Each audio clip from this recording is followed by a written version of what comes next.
Assalamualaikum warahmatullahi wabarakatuh.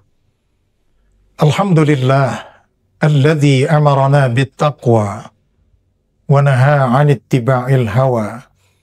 Asyhadu an la ilaha illallah wahdahu la syarika lah wa asyhadu anna Muhammadan 'abduhu wa rasuluh alladzi la nabiyya ba'dah.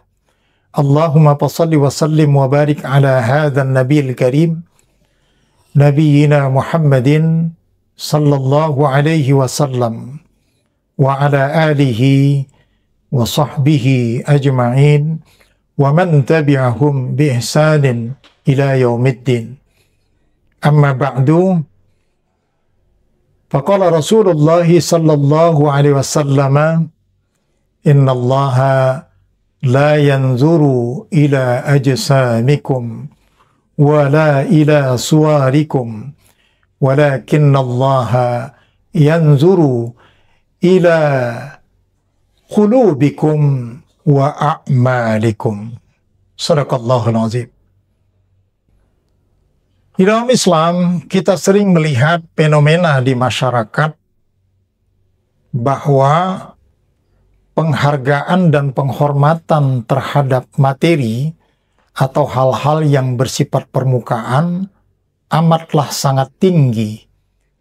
Kadangkala menafikan apa yang ada di dalam kepribadian seseorang. Jika kita terhanyut dengan pengamatan yang sangat dangkal seperti ini, maka kita akan sampai kepada kesimpulan yang salah.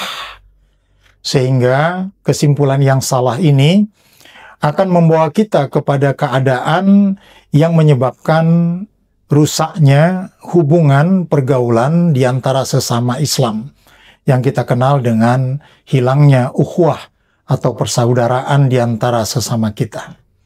Bagaimana kita melihat hal ini? Nabi Muhammad SAW menjelaskan dalam sebuah sabdanya, sesungguhnya Allah tidak melihat penampilan seseorang secara fisiknya. Innallaha la yanzuru ila ajsamikum wala ila suwarikum. Dan Allah juga tidak melihat seseorang dari penampilan wajahnya yang cantik, yang ganteng. Walakinnallaha yanzuru ila qulubikum. Akan tetapi Allah Subhanahu wa taala selalu melihat apa yang ada di dalam hati seseorang, niat seseorang, kepribadian seseorang. Wa ila a'malikum, dan Allah selalu melihat apa yang diperbuat oleh seseorang. Bagaimana kita melihat penerapan hadis ini? Saya teringat dengan salah satu kisah yang terjadi pada zaman Khalifah Abbasiyah.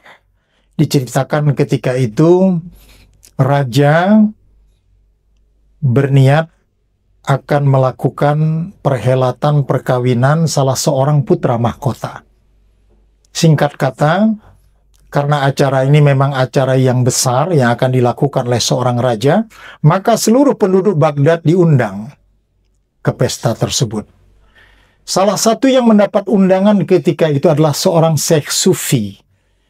Yang sebagaimana kita ketahui, seorang Sufi itu walaupun dia memiliki kehidupan yang mewah dan kaya, tetapi karena sifat zuhudnya, dia selalu menerapkan pola hidup sederhana.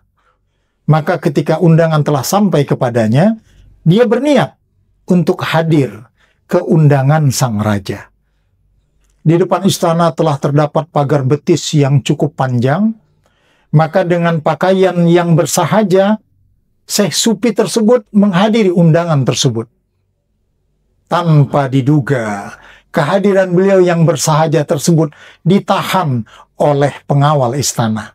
Maaf Tuan, pesta ini adalah pesta raja, tidak dibenarkan orang-orang seperti Tuan untuk menghadiri pesta tersebut, pesta ini. Maka dengan tanpa basa-basi dia mengatakan, oh seperti itu. Maka dia balik kanan, dia pun pulang. Dalam perjalanan menuju pulang dia berpikir, sebenarnya saya kan diundang. Mengapa saya ditahan dan tidak dibenarkan masuk ke istana? Dia berpikir dengan sendirinya, mungkin karena pakaianku seperti ini. Karena pakaian seorang sufi itu kan pakaian sederhana. Di dalam hatinya dia berpikir, kalau memang karena pakaianku seperti ini, maka aku akan mengenakan pakaian kebesaranku. Maka dia kembali lagi ke undangan tersebut dengan pakaian jubahnya, dengan pakaian sorbannya, yang sangat menunjukkan seseorang yang sangat berbeda dari penampilannya yang pertama. Maka ketika itu orang-orang menyambutnya dengan mengatakan, ya Syekh, tafadhol, silakan, silakan. Dia tidak bergeming, maka dia pun mengambil posisi tepat duduk di barisan para pembesar-pembesar istana. Singkat kata, pesta tersebut digelar sampailah pada saat jamuan makan.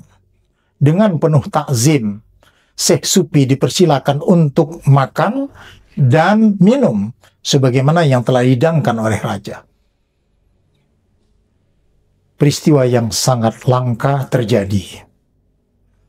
Sang Syekh Sufi bangkit dari tempat duduknya, bukan mengambil piring untuk makan. Dia mengangkat ujung jubahnya, kemudian dia mencelupkan ke kuah kari.